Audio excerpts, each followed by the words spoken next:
One of my internet devices went down yesterday. Oh, okay. So the clock no longer works. Oh. And I keep that clock in front of me most of the time. Okay, there's a very important question in today's in today's list of stuff, and we'll get to that. Right, it's a very vital, important question, and I think some people in Niagara have got the best, and we'll get to that. All right. Yeah. So I thank you for that particular one. So Canadian recession looms this year if U.S. tariffs stay in place. Yeah, we're not in good shape. The possibility of a recession happening in the U.S. is also possible. Yeah, I think so as well. The economic fortunes of the United States have been plunging. There was a quick sort of, and I'll use this overused word, honeymoon period after Trump got in, when there was a lot of zeal and the stock market went up, and it looked pretty good. But under the surface, the United States are still struggling with inflation, as we are, of course, too. They're struggling with inflation, and they're overburdening of debt, and that recession that will come first probably to Canada, but will happen in the United States as well. And that's okay. Go ahead. Yeah, and it's all largely because of the tariffs. I'm not surprised, really.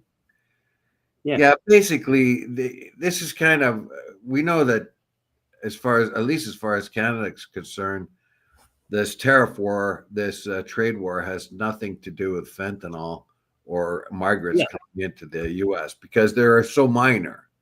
They're so minor, and and we have strengthened our border as he's requested. Yeah, and so the amount of fentanyl going over the border right now is down to a dribble, and migrants. Not that it was much more even in the best of days, you know. Yeah.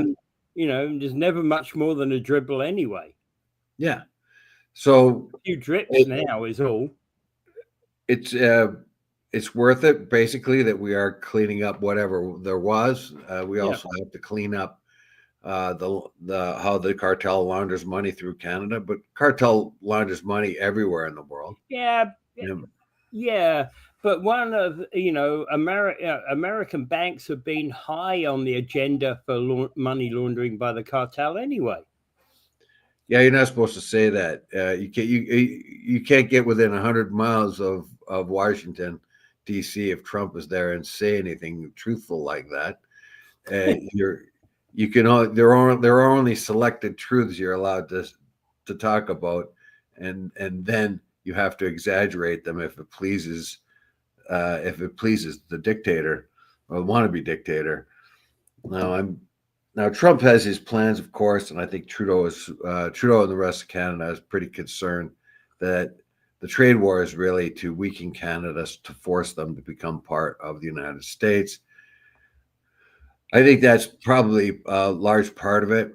Obviously, Trump has a different worldview where he's going to carve up a different worldview where they're going to reshape the entire world and reshape everything. You see, and I think that's one of the reasons why all the Republicans, particularly the very religious ones, that have some kind of religious zeal behind them, want to turn the world into a different kind of world. And go ahead. Well, I've got one great big concern on many of these stories that we're going to be talking about today, because not just about the recession, but about the questions of tariffs, and a whole thing is when we take action. And it's like I've been watching people saying about not buying American. We removed a whole heap of stuff off of the shelves of LCBO and other stores across Canada because it was American.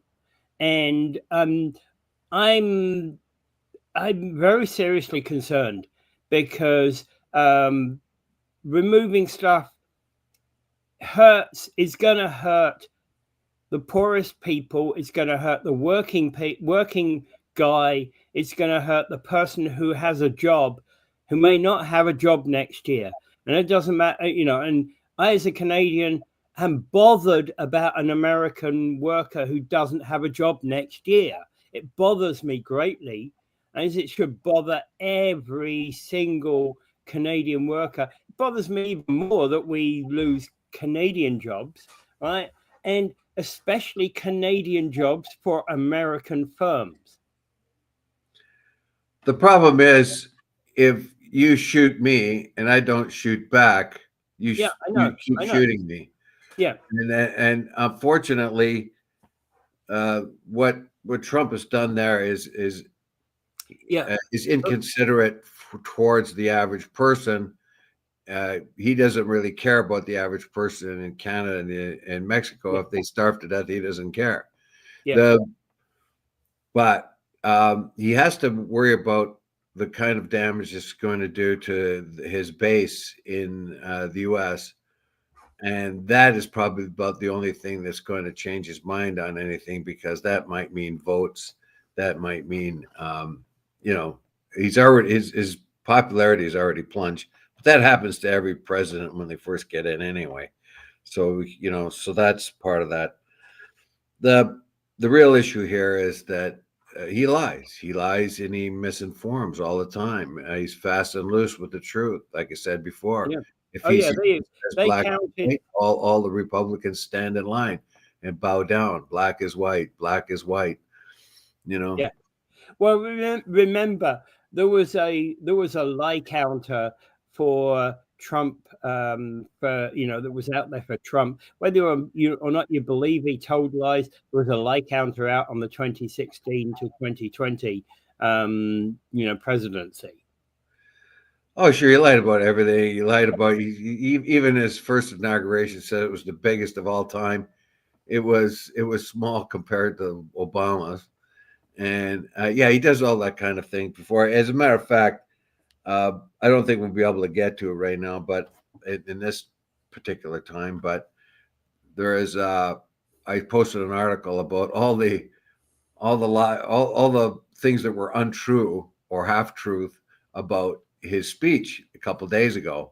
Yeah, I watched most of it the other day, and it's riddled with questionable facts. Like the $350 billion to Ukraine is more like half of that, and things of that kind. 200 Canada is being subsidized by the tune of $200 billion. Where does he get that figure? He never reveals where that figure comes from. It's anyone who's ever addressed it never says where it comes from. Where's the source of that? And I'm willing to believe him if he tells me where it's from, or anyone else, but he doesn't. He just says these things and says, you know what, we're giving Canada $200 billion every year. In what? Where? Show me. But he just says it, and his party faithful believe him. Also, I'd like to point out that during Trump's speech the other night, he talked about people in suits. Well, the guy that announced, Trump to come into the Congress there had his suit open with his tie. You don't do that. That's not protocol. When you stand up, you put your suit, you button your suit. So he's bumming about Zelensky being in solidarity with his troops by wearing military or doing what. But Zelensky was doing what Churchill did. Yeah, and he's got no problem with Musk wearing T-shirts and odd clothes, and his vice president would stand up behind him, and the Congress speaker would not connect their buttons, which is supposed to be, if you're classy, dude, that's what you're supposed to do. It's no. Yeah. I don't care about it, but if you're going to start talking about clothes and demeanor, then why not do what you're supposed to do? You're supposed to button your suit when you stand up if you're a classy dude. Yeah. And you got Marjorie Taylor Greene chewing gum with a MAGA hat on. So anytime the camera went on her, she's like this. Yeah. She got a MAGA hat on. You chew gum during, seriously. I mean, you got to go back. You got to go back to school when the teacher told you it is impolite to chew gum while you're listening to somebody giving a speech, or the teacher giving you a lesson. That's supposed to be impolite. It's supposed to be Yeah. a sign of disrespect. So, where are the rules really? Oh yeah. Yeah. Where are the rules of decorum? Yeah, and one of the questions here about okay, so RSM Canada economist to Nguyen said the manufacturing, energy, and food sectors are being immediately hit. With no sector will be spared, and business will need to cut jobs very rapidly. Well, I was in a grocery store yesterday. There were signs all over what were American, what were like. There were a lot of Mexican produce replacing the stuff that normally would have been from the U.S. So, no, the only thing I bought yesterday that wasn't from Ontario, Canada, or another country other than the U.S. was oranges. I figured this is my chance to get my last big bag of Cara oranges because these ones were not part of the. Obviously, these particular oranges were not part of the tariff thing, so I'll buy them. But thereafter, I'll buy the Spanish oranges that are in the box next, the place next to it. Yeah. Even I'm looking at it like I'm looking at where does this asparagus come from? Where does this red pepper come from? And I know I might be taking the job away from some illegal who picks that, but on the other hand, I'm giving the job to a Mexican or a Spaniard or a Honduran. You see, Yeah. Yeah. I think I think that we've got potential crisis looming. That's for sure. oh, it's going to be bad. And right now, Trump has decided that he's going to give a 1 month reprieve to the auto industry. So the 25% tariffs that came down the other day, the auto industry is the big three: Stellantis, Ford, and GM. Had some marathon talks with him, and he decided he's going to give them an extra month to get everything sorted out so they can start making things in the United States. Well, right now, the whole system of the USMCA, that trade deal that Trump, Yeah. the greatest trade deal of all time, that's the way he talks. All cars are pretty much considered North American made, not U.S. made, not Yeah. Canadian made, not, you might have a car that is assembled in Canada, but it's got parts from Mexico and the United States. Yeah. The ones that are assembled in the United States have parts from Canada. And how long is it? And how long is it going to take? Just to take the final step. How long is it going to take to move a car plant from Canada? Let's say and I don't wish this at all, of course, right? So you're going to go close down a Ford plant in Ontario, and you're going to move it to somewhere in America. How long is it going to take to do that? Probably at least 5 years, right? It'll take a very long time. Yeah. But the fact is that right now, Canada is not going to play that game right now. He says he's going to remove the tariffs for a month off the auto industry. That's all they're going to do is stockpile like crazy. They're going to stockpile as many parts as they can, so they can last another couple of months without having to close down. But it looks like Canada might not play this game, this on off game. Now we have a tariff, now we don't. We're going to give you a little bit this way, that way. even Danielle Smith, who was conciliatory towards Trump in the beginning, she went down to Mar-a-Lago, had a nice little dinner, felt that she was in a good place with him. Even she has turned her back on that. So we are in a war with the United States, and we're actually in the war with one man. The problem is that one man is very, very influential, can lie to anybody he wants, or actually no one. All right. Yeah. Well, Time for this piece anyway.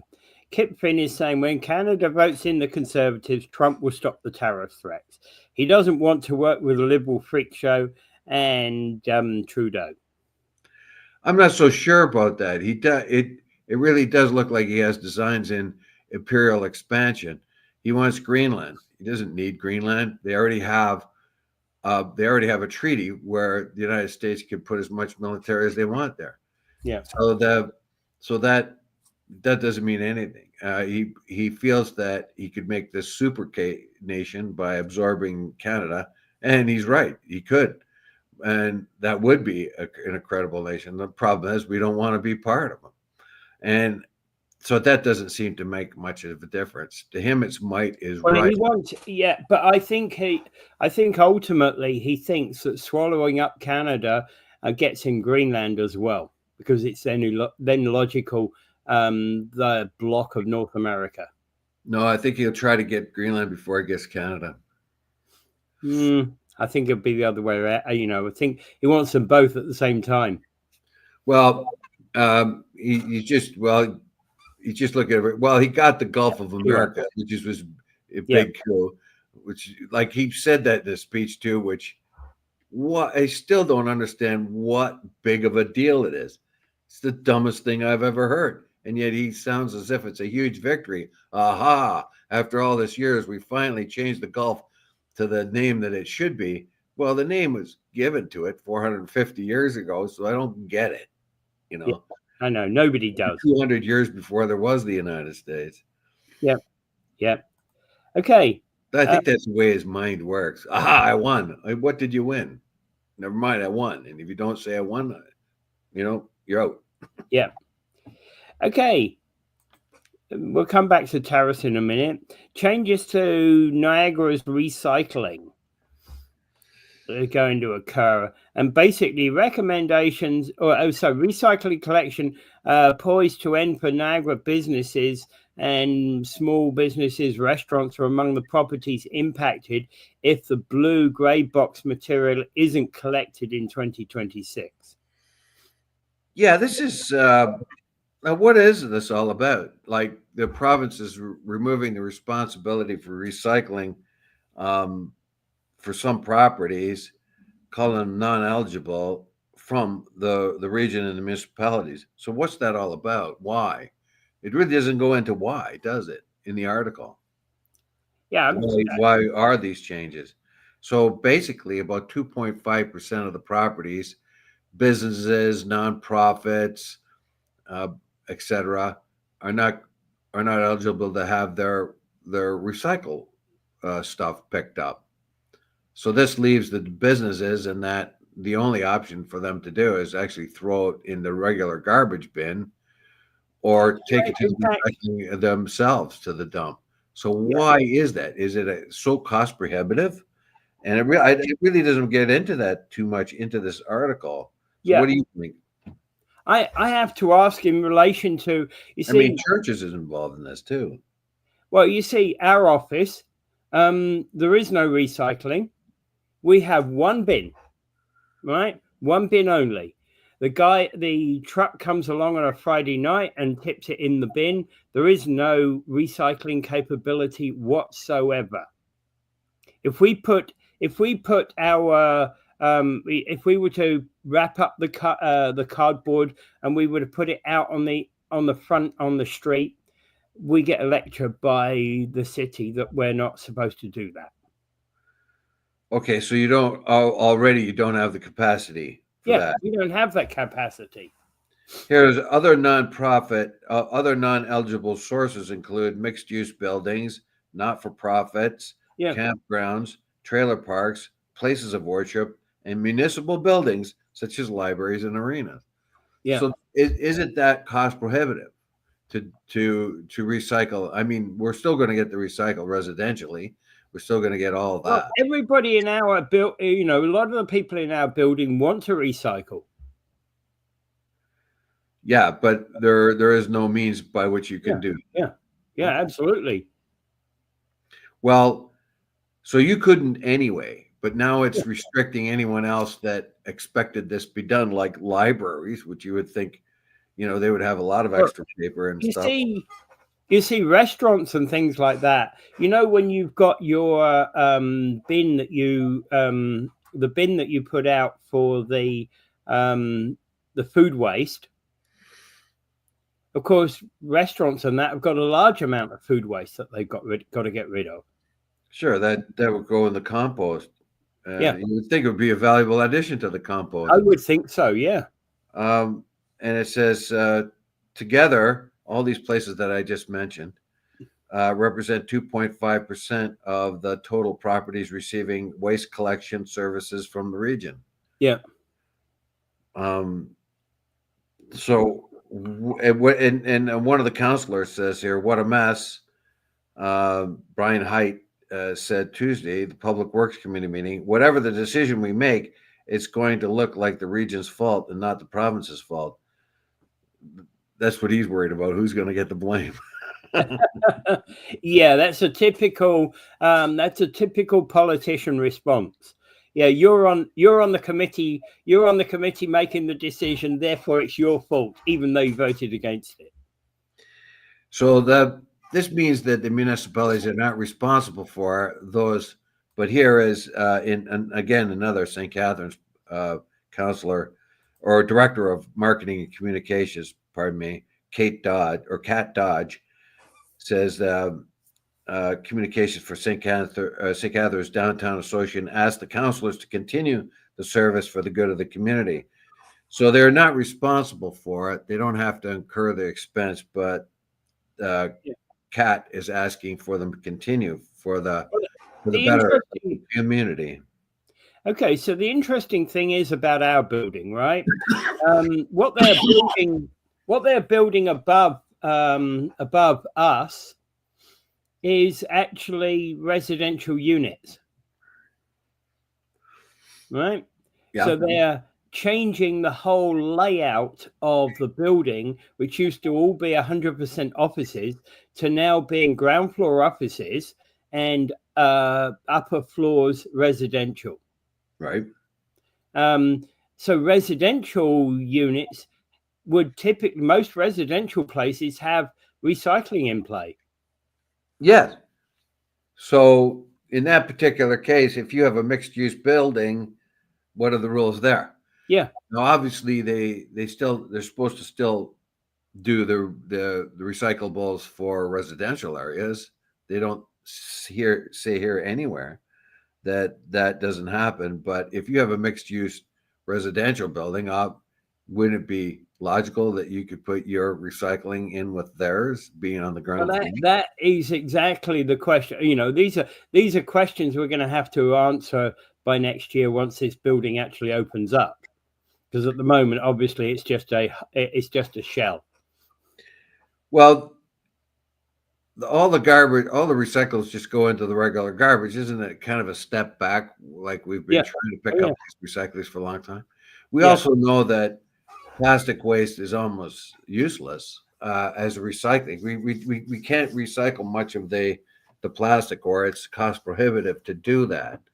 Paper, yes, you can do that for a long time because all you have to do is add new pulp to. You could take paper and recycle it, I think 3 times. Say take a sheet of paper, use it, put it in the recycling bin. The paper mills can extract the ink and reuse that piece of paper 3 times. Thereafter, it has to have new pulp to it, right? Yeah. Because the pulp strands are getting too small. They won't. Yeah, but you see, again, a lot of this stuff goes into the mix. And what I don't know how you would determine whether an individual piece of paper is a first-time use, a second-time use, or a third-time use. No, I'm saying like theoretically, that's what happens. Yeah. If you take a piece of paper and you use it, you can recycle it 2 more times without having to add more pulp. You see, But so again, and then it goes into things like egg cartons and things like that. So yeah, when you get uh, recycled paper that was recycling that is no longer good enough to be paper to be made of, then you can make egg cartons and things of that kind. yeah. And then they can go into the recycling bin because at that particular time they can break down organically. Hmm. So Okay. paper is worth it, glass is worth it, metal is worth it. All those are worth recycling. Plastics, however, are more of an expense than anything. Yeah, I'm not sure.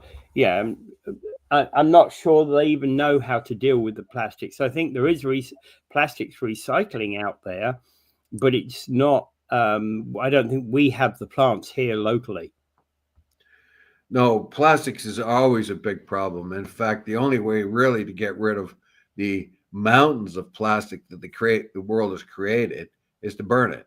You can get hydroelectricity actually from burning it. Yeah, However, it is then becomes a carbon fuel because of it's made of course. carbon. So Yeah, you can take all that plastic and you can burn it and make power out of it, just the same way as you can use coal yeah. or natural Oh yeah, gas. That will eliminate uh, the mountains of plastic. However, then you have the other problem if you're putting carbon dioxide into the air, which is we're not supposed to be doing. The problem with plastics, this is so damn convenient. Plastics can be and polymers that are made out of oil products, petroleum, are so damn good at everything. I'm looking around here, right in this room. I got plastic holder for this computer. The computer has plastic elements. My printer over there is plastic. yeah.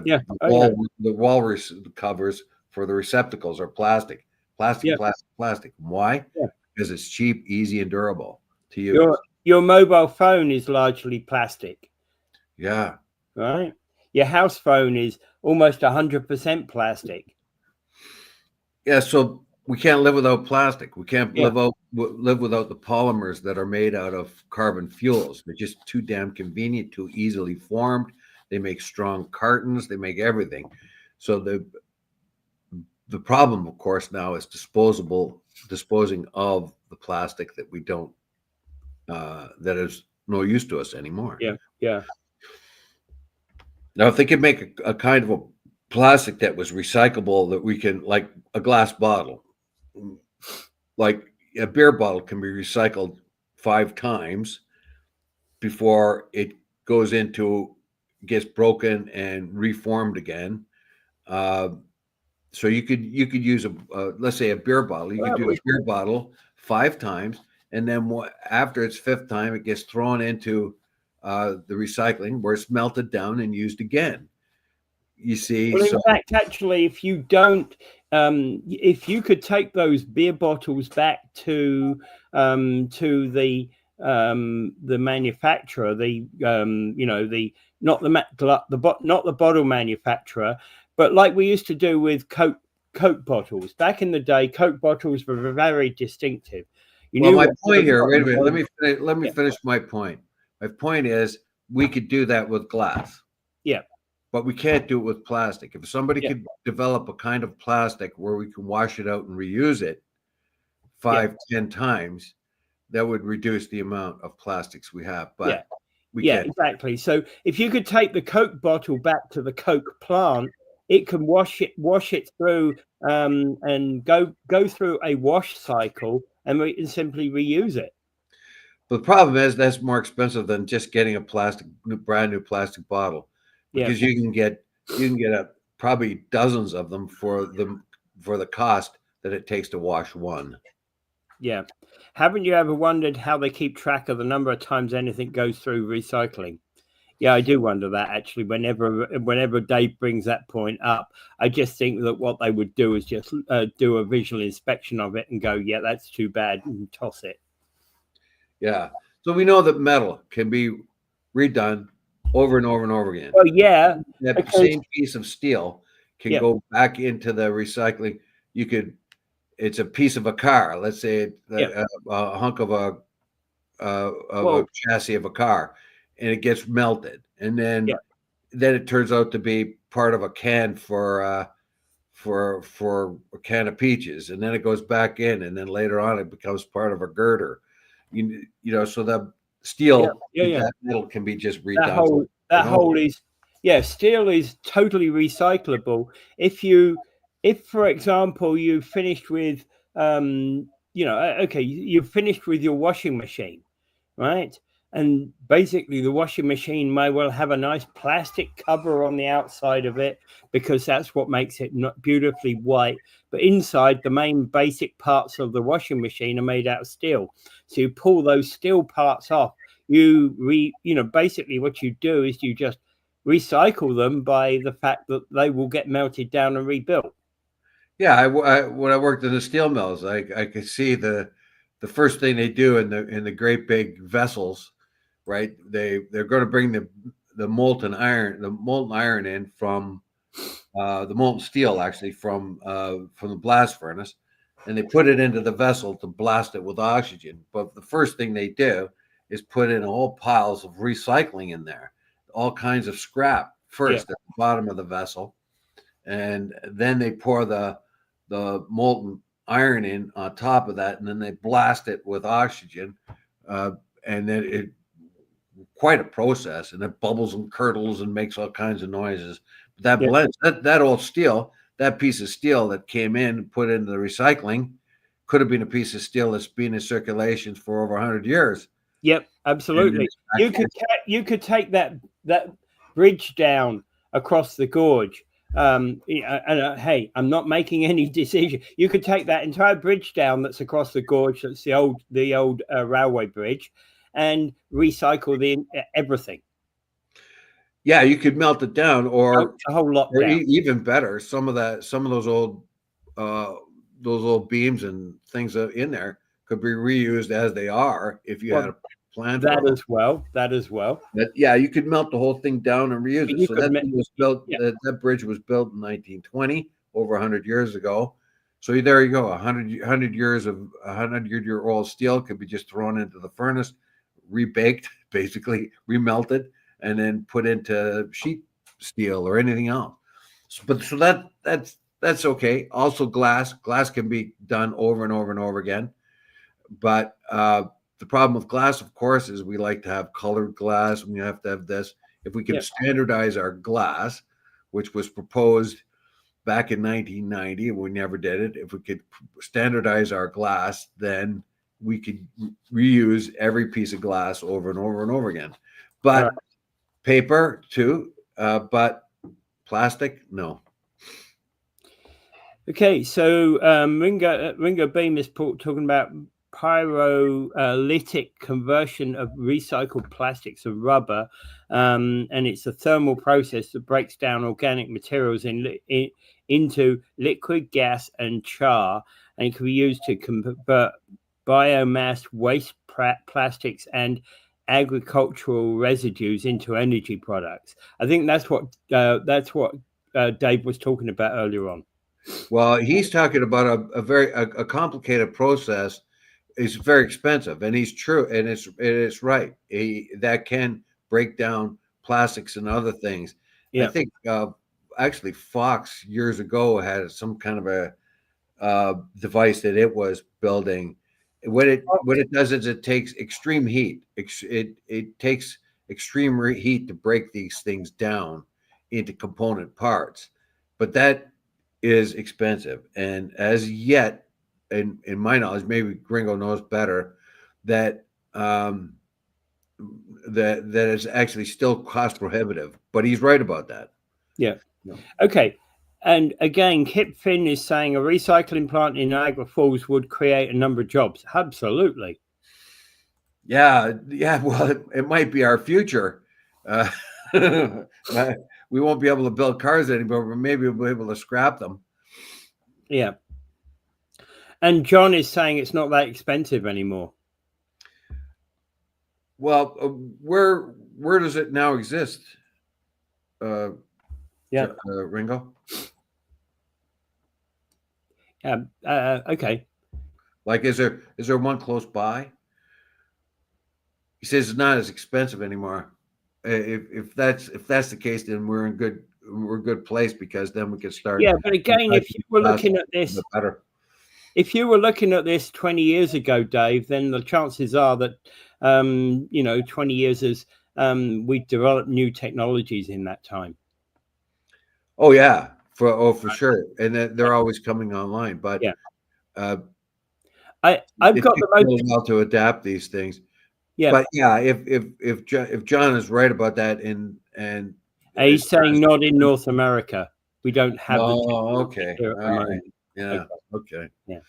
Okay. Okay. I've got the most important question of the day. I also have a good answer. Thank you, Tony Caruso.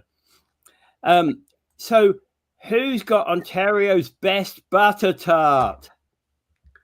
Uh, Butter tarts are an Ontario invention. And ever since I was a kid, everybody knows about butter tarts. But if you go outside of Ontario, you don't really see that. You'd always see butter tarts in bakeries around here, but you don't see them so much anywhere else. It's an Ontario thing. And evidently, it's a simple ingredients, but to get them exactly right, your pastry, your butter, sugar, and whatever else you want to mix with it, like pecans or raisins or whatever. I guess it's a real art, Yep. and there are aficionados of butter tarts, and I could say that all butter tarts are good, but some butter tarts are gooder than other. To use Oh, oh. so apparently, we have right here in the region one of the foremost, maybe even the foremost butter tart in all of Ontario, commercial butter tart. And it comes from 13th Street Winery.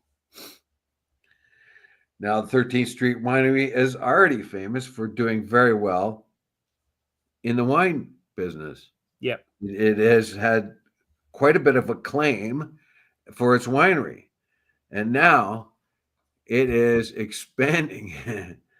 It's expanding, just like Elon Musk expands from Teslas to Starlink. Well, we have our own version here.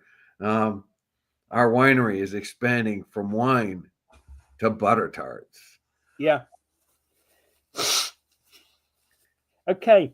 But I also have to say on the subject of butter tarts, the when it comes to elections, butter tarts need to be there, and there's no other person than Niagara's own Tony Caruso to make the butter tart impact on an election, because he's the person who when he was standing for election as a bencher in the Law Society, he brought out a table was there for Tony Caruso, and what's on it? Butter tarts. Oh, well, Butter tart election. He's yeah. the champion. Uh, uh, what did Dominic have? He had food, other kinds of food, Prosciutto. man. Yeah, prosciutto. Yes, Yeah, it was good Dominic too. Caruso. Yeah. Yeah, that was Dominic Caruso. I was talking about Tony Caruso. Yeah, I know, but Yeah. that reminded me of Dom, because I passed by his table at first, and he got mad at me for not eating some of his food there. And I thought, oh well, I better not offend him. He's Italian, and part of my family's time goes way back right now. But I still don't. Yeah. If somebody offers you food, don't insult them. Take it. So I sat down, and I had quite a few snacks there from. I thought, oh yeah, this is quite enjoyable. But sort of just kind of took me off my course of asking the different politicians what they were doing. But if I'd seen Tony Caruso's butter tarts, I'd be right in there. Yeah. But anyway, so this is we can proudly say that in our region here, that 13th Street not only is a very fine winery, it also has the ultimate butter tart. Uh, oh, Randy West says my wife. Well, yes, yes, definitely, definitely. Randy West's wife. We have a family recipe that she has perfected. Okay, here's the challenge, Randy. Go to 13th Street, get a butter tart there, and measure it up against your wife. And I already know what you're going to say. My wife's better because you have to live in that same house with. It's not just about the sauce; it's about the pastry. Yeah, absolutely. And It's about the love in it. Yeah. I've tasted butter tarts, and I have to say there are some good ones and there are some bad ones. Yeah, Like I say, all butter tarts are good. Some are just gooder than others. yeah. And Randy's right. Yeah, there we go. Oh, you've sampled Miss West's offerings, have you not? Then Yeah. okay. So we Okay. have a challenge to the 13th Street Winery. We have a challenge right here on Talking Niagara. Yeah. Well, yeah. I'd love to see the results of that one. Can I be the judge? Yeah. I'd be a judge, but I have to tell you that it takes a lot of subtle tasting, so you have to bring at least a dozen. So I was actually thinking. I was actually thinking at least a dozen of each. yes, that's even better idea. Yeah, well, Peter and I will be the ultimate judges on this. I would not want to be a judge in that for sure. I would not want to be a judge because they're all good, and each one's slightly different. So who would you? I don't know. I vote for my ex mother-in-law's. She had damn good butter tarts, man. But it is an Ontario thing, and as one of my favorite pastries. I always expect that one anytime we go somewhere for snacks or something like that. Yeah. Yeah, Yeah. that's a wonderful tradition. And we have a lively. It just kind of reminds me of paella or sauce. Italians and their sauce. Everybody's has the best one. Every family. Paella. You can't. Nobody has a strict recipe for paella. If you go to Spain, the first thing you do, if you ask anybody how to make paella, you'll have. If there's 5 people there, you'll have 6 opinions. And I think it's the same with the holy grail of tarts, the butter tart. Yeah. Okay. So Ringo saying I was agreeing on the pastry. about the pastry being the key aspect of it, and I do believe that to be true. And you think about it. There's a lot of people out there that use standardized. There's in fact actually. When it comes to commercial bakeries nowadays, they often buy in pre-made pastry, really Well, pre-made pastry. right now, I think we can bring this trade war to an end if we put 100%. If we put 100% surcharge on our butter tarts going over the border. The butter tart addicts just across the border there that are familiar with Ontario pastry will just scream for a reversal on the trade war. There you go. Yeah, there you go. The trade war ended before we get to the fear of Trump's tariffs and what it could do to auto plants closing, etc. So, but apparently Trump has already granted a 1 month reprieve on the auto industry. The imbecile, he doesn't know what he's doing. He's on, off, on, off, on, off. What the auto industry has tried to tell him is that the whole auto industry is integrated, so the cars are not considered made in the U.S. as more or less made in the North America. Yeah.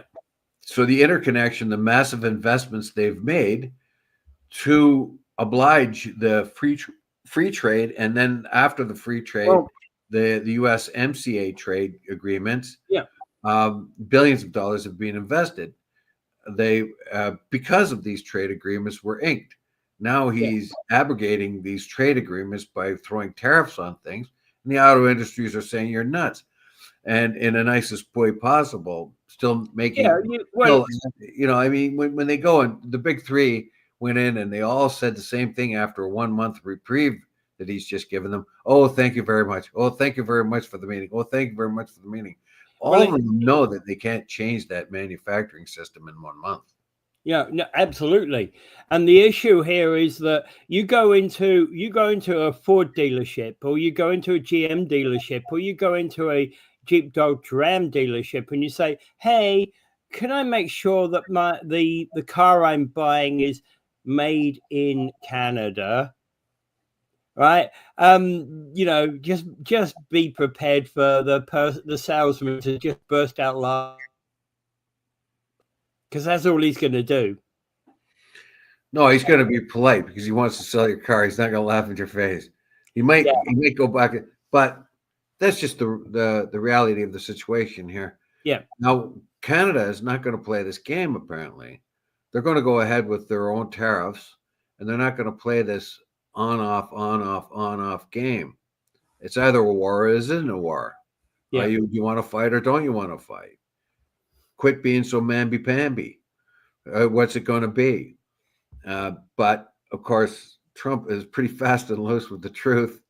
I seriously, I listened to his speech and I'm thinking, what a lion dog, right? Like, I'm serious. Like, I mean, it's obligatory for the Republicans to believe his lies and his mistruths or his exaggerations. They all nod their head. They're all nod. Oh yeah, we gave, there are 21 million immigrants come into or illegals come in. Well, no. It was more about half of that, and that's his own people saying that. So I don't know. I don't get it. Like, he can exaggerate so much, and everybody nods and says, "Yes, yes, you're right, Master, you're right." But nobody's going to stand up to him. I don't know, because they think they can control the guy. But anyway, Canada is getting. And John Ringo Bean makes a point. It's integrated for a reason. Damn right it is, right?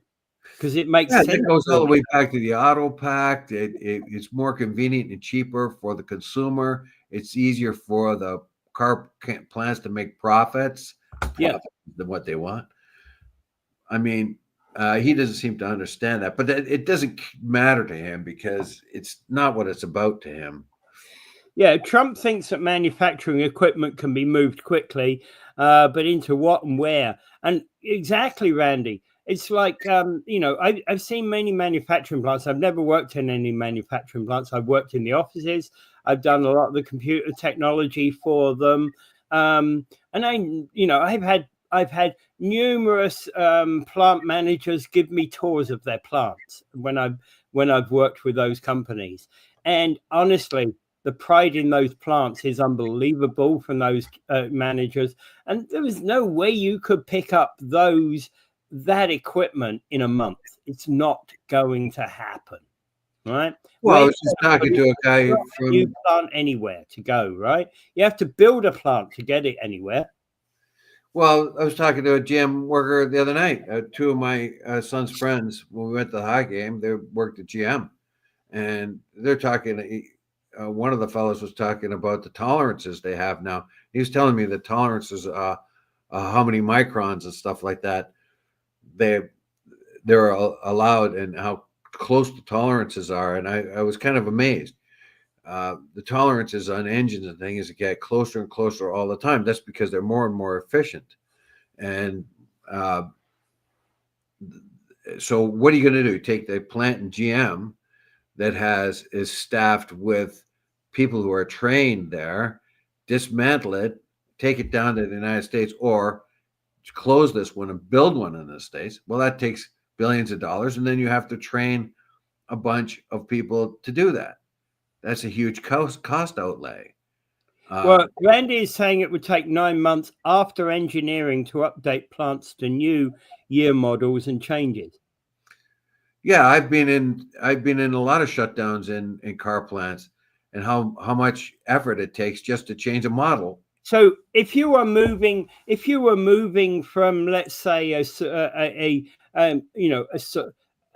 say you were changing a car plant and you're moving from the same manufacturer, but you're moving from a saloon car to a SUV. So that's going to take 9 months to refit that plant. Look, I was in a Taro in the Ford plant in Oakville one time. They took everything out, everything except one elevator, one manufacturing elevator. The whole place was a big cavern. So you imagine that big Ford plant on Oakville, and imagine inside that it was empty, completely empty, nothing there. Everything was taken to scrap, and then everything all brought in brand new to retool. Yeah. Quite a bit. I would think I was there for 16 days on that shutdown. And Randy is basically saying 9 months after the engineering to upgrade the plants to new year models and changes, right? Yeah, it takes a long, and that's and that's not moving the actual equipment. That's just basically retooling it. Yeah, we can, but that's what he's determined to do. And what the whole tariff thing is all about is to force manufacturing back into the United States. And he's taking it. He has leverage over Canada because he's the big guy, we're the little guy. Yeah. So instead of taking on China, so he does that moderately, or taking on other places that build. So what he's going to do is he's looking for low-hanging fruit. Where can he steal the manufacturing from? So he could steal it from us. He could steal it from Mexico. He can go against his own trade treaty that is illegal, but who's going to prosecute him? He could take it to the IMF. You could take him to any kind of world court, and they're still going to do what they want to do. You know, it's kind of like taking Putin to the world court, and he still just does what he does.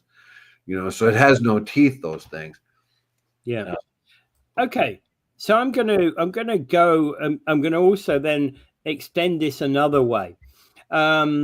Kentucky bought as they were taking American products off of the shelf of LCBO and other liquor stores across Canada, the Kentucky Bourbon County was actually having nightmares, because taking their product off the shelves is basically akin to it is actually worse than just a trade war.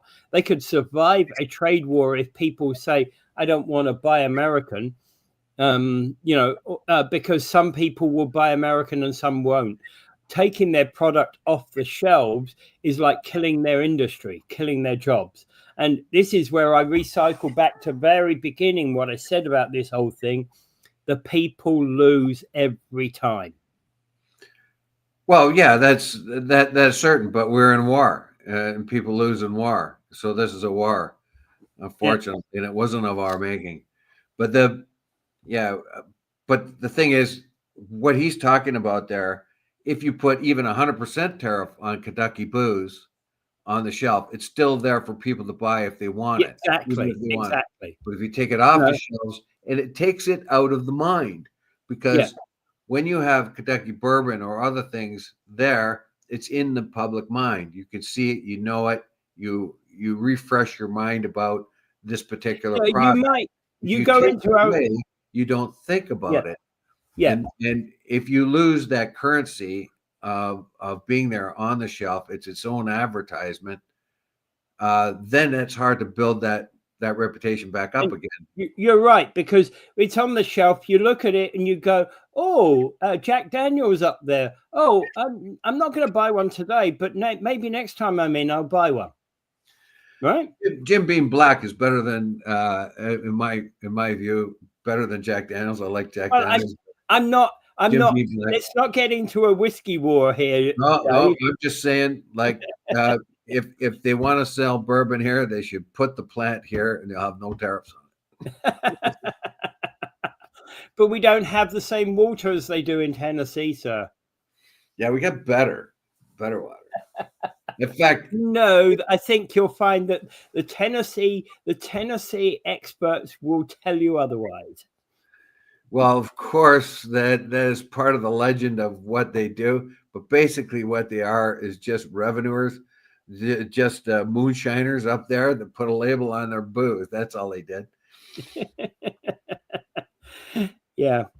And I actually do like many of the American whiskies, and I you know I I actually understand what he's saying, because I've been in the best LCBO, and I've looked around and I've gone, I want one of them, but I can't afford one right now.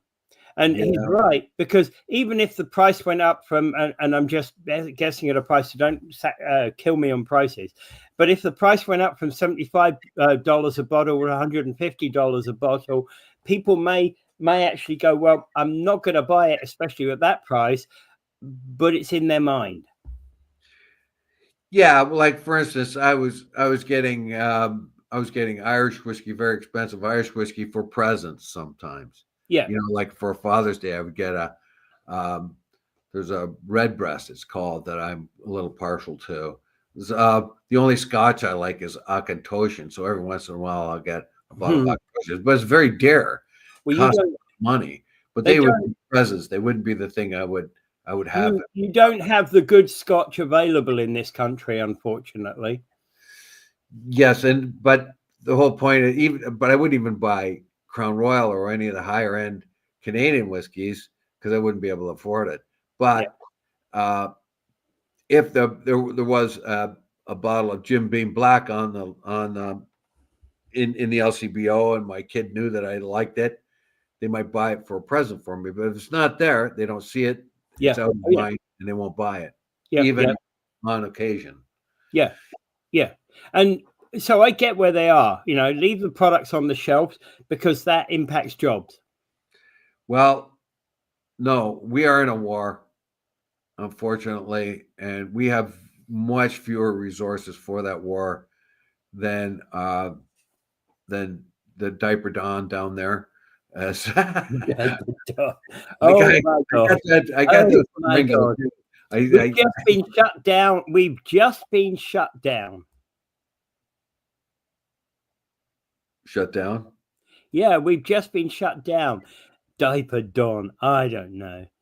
That's from Ringo. Ringo, I got reading one of his one of his comments one time, and of course I never forgot it because he acts like a gangster, right? The guy acts like a gangster, and of course we think of the Dapper Don. Well, Yeah, we can go over the. It's true. We can go over the river and buy it, John. Absolutely, we can. Yeah, yeah, we can. yeah, yeah. Absolutely. And being so close, that's always an option. The product that's been taken off the shelves has already been paid for, and that's the interesting thing about it is, yes, it's already been paid for. It's the middleman has already made their, paid their money. It needs to leave it on the shelves, because that's already been paid for. Yes. No, don't leave it on shelves because this is a symbolic thing. Yeah. As I said before, that we have many less means by which to fight this war, and symbolism is one of those. And the Kentucky bourbon people have also said this, like as far as Ontario concerns, maybe about 1 or 2% of their market is small. They're more worried about the Mexican market because Kentucky bourbon is more popular in Mexico. Well, Mexico, the country of Mexico, adds up to be about 7 or 8% of their market. So if the Mexicans stop buying that, that could significantly cut into their profits. Yeah. Tariffs will open opportunities for business to reinvent themselves within Canada, and open spaces for new developments in Canada for manufacturers, any manufacturers who are to leave. Yeah, Yeah. I can't wait to get the next bottle of Iqaluit bourbon. Right. I do have an opportunity to try a number of whiskey recipes at the Gretzky winery the other day, and they have some that are almost as good as Woodford Reserve. Well, Thank now you. you're getting into another thing. Well, some people are thinking of banning Gretzky Winery uh, because Wayne Gretzky is so ambiguous about his Canadianism. I don't know, man. This could Yeah. get out of it. Well, Try and try Gretzky double oak. Okay. oh, sorry. Try Try Gretzky double oaked. Damn good. Okay. Yeah, I will give that a try. Thank you for the recommendation, Kit. Yeah. And you know, I love things like that. I love that possibility. And yeah, I don't know why the axe to grind against Wayne Gretzky. And yes, you're right. When Kind of you know, crazy to me. Canada is a small market, Yeah. and so what if Gretzky has an American wife? It's not make these personal attacks. Well, he's got an American wife. Of course, he can't. Well, and he's pals with Diaper Don. So what are you gonna do? Yeah. All right. Anything else? Okay, so let's Anyway, move. to me, Gretzky is a hockey player. That's all he is. He's a hockey Yeah, player. yeah, He happened to be one of the best ever, but he's a hockey player. He's not a politician. He ain't a genius. He's a hockey player. He is a hockey player. That's all he is.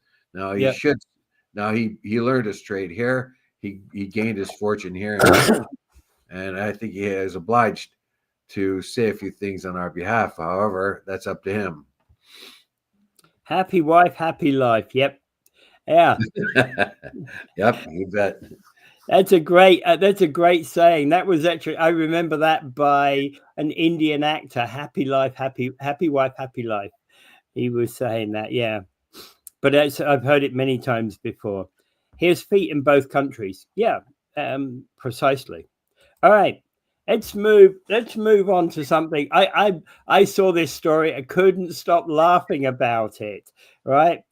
Ford is asking people to stop texting him at night because he's 4,000 calls behind on his personal cell phone. And apparently he's gotten into trouble. He got into trouble last year because he had to release records about his personal cell phone because he doesn't have a personal phone and a Premier's phone. He doesn't maintain the Premier of Ontario as a separate phone line. Yeah, I don't know. I don't know.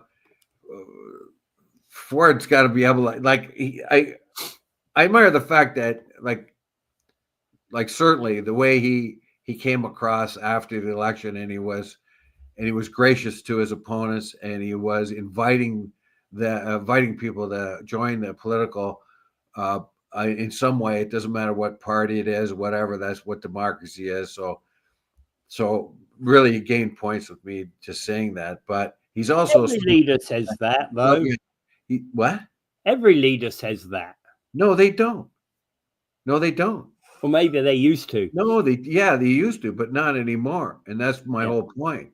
Now it's good guys, bad guys. It's like if you listen to Trump down there, half his speech to the world was to tell everybody how bad Biden was.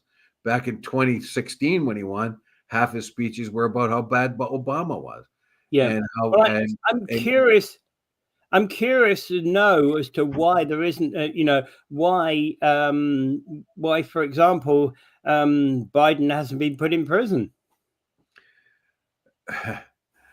Well, remember, Hillary was supposed to go to prison too.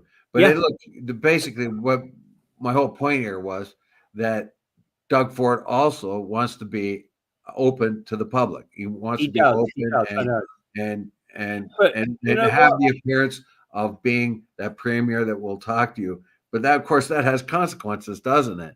Yeah. Oh, yeah. But you know what? I'm not going to. This is a result of that. That is a consequence of that. It does. Yeah. But you know what, Dave? Even if I have a pressing issue, I'm not going to write a Dear Dougie text. You got to remember that half the people in Ontario now they work out of, well, not half, but a significant amount of people in Ontario work on their own hours at home. And I have a friend that stays up all night, and he sleeps from about 8 to 12, 8 to about 2 or something like, or no, about 5 to 12 every day. But he stays up all night. So I imagine that him at 2 o'clock in the morning or 12 at midnight, he's in the middle of his day, And I think I'll, text Dougie. Yeah. Dougie, we love you, but we're not going to text you. Honestly, it's a promise from Dave and I. We're not going to actually text you. Right. And Hey, actually, Dougie, I would put, hey, Dougie, where'd you get that tie? I want to avoid that store. oh, right. Randy makes the point he could simply turn off his phone.